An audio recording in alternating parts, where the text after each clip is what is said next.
NEET छात्रा मामले में आए दिन बड़े बड़े खुलासे हो रहे हैं। एसआईटी की टीम लगातार इस मामले की जांच कर रही है। जहां आपको बता दें कि मुन्नाचक स्थित शंभू गर्ल्स हॉस्टल में नीट की तैयारी कर रही छात्रा से हुई दरिंदगी मामले में पुलिस ने गुरुवार को महत्वपूर्ण कार्रवाई करते हुए 6 संदिग्धों को हिरासत में लिया है। प्रारंभिक जाँच में ये सामने आया है कि हिरासत में लिए गए सभी लोग हॉस्टल संचालक और मालिक मनीष रंजन से जुड़े हुए हैं। फिलहाल उनसे पुलिस लगातार पूछताछ कर रही है ताकि मामले की अहम कड़ियों को जोड़ा जा सके।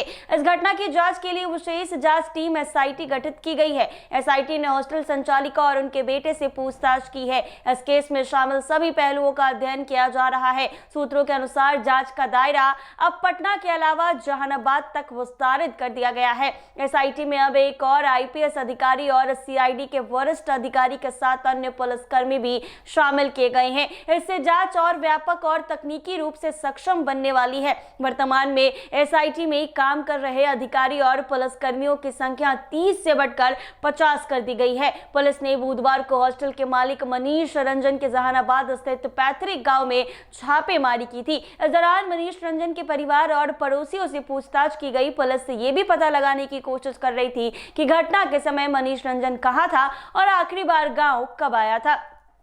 तलाशी के दौरान कई महत्वपूर्ण दस्तावेज भी मिले हैं, जिन्हें अब पटना लाकर जांच किया जा रहा। जांच के दौरान बचे हुए कुछ संदिग्ध के डीएनए सैंपल लिए गए हैं। पुलिस ने बताया है कि कुल 40 लोगों के डीएनए सैंपल एकत्रित किए जा रहे हैं, जिसमें छात्रा के परिजन और केस से जुड़े अन्य लोग शामिल हैं। ये प्रक्रिया एफएसएल और एम्स की बिसरा रिपोर्ट का इंतजार करने के लिए किया जा रहा है। इन रिपोर्टों से स्पष्ट होगा कि छात्रा के कपड़े पर पाए गए स्पर्म जो था आखिर किसका था, जो केस की दिशा तय करने में अहम भूमिका निभाएगा। एसआईटी ने कहा कि जांच अब तक महत्वपूर्ण स्तर पर पहुंच चुकी है। अब तक दर्जनों लोगों से पूछताछ की जा चुकी है और उनके बयान दर्ज किए गए हैं। इसके अलावा तकनीकी सबूतों का मिलान किया जा रहा। संदिग्धों की भूमिका पाए जाने पर पुलिस ने 6 लोगों को हिरासत में लिया है। हॉस्टल संचालिका और उसके बेटे से भी विस्तृत पूछताछ की गई है। जांच के तहत पुलिस विभिन्न तकनीकी पहलुओं को भी खंगाल रही है। इसमें संदिग्धों के सीसीटीवी फुटेज, मोबाइल टावर का लोकेशन, गूगल लोकेशन हिस्ट्री और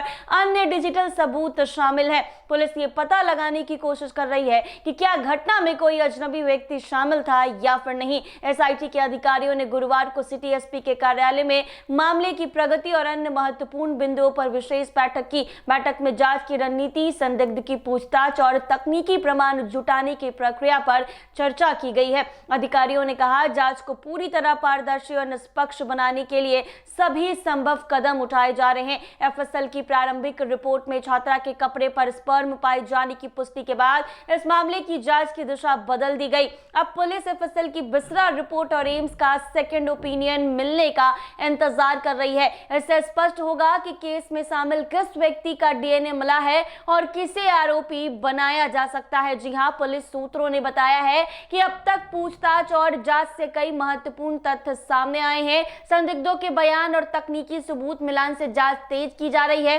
पुलिस ये सुनिश्चित कर रही है कि घटना में शामिल सभी संभावित पहलुओं का अध्ययन किया जाए और जांच का दायरा बढ़ाया जाए। पटना पुलिस और एसआईटी लगातार मामले पर नजर बनाए हुए है। उनका उद्देश्य जल्द से जल्द दोषियों को गिरफ्तार करना और छात्रा को न्याय दिलाना है। फिलहाल मामले में सुरक्षा, जांच दोनों विशेष ध्यान दिया जा रहा ताकि भविष्य में किसी भी तरह की चूक से बचा जा सके। इस बीच छात्रा के परिजन और स्थानीय लोग भी पुलिस की कार्रवाई और जांच में तेजी की उम्मीद से बढ़ रहे हैं। सबकी निगाहें अब पुलिस द्वारा जुटाए गए तकनीकी और डीएनए सबूत पर है, जो आने वाले दिनों में इस मामले में निर्णायक साबित हो सकती है। अब जब एम्स और बिसरा की रिपोर्ट सामने आएगी तो पता चलेगा कि युवती के कपड़े से जो स्पर्म पाया गया है, आखिर वो स्पर्म किसका था। ऐसे ही तमाम अपडेट्स के लिए बने रहे NBC 24 के साथ।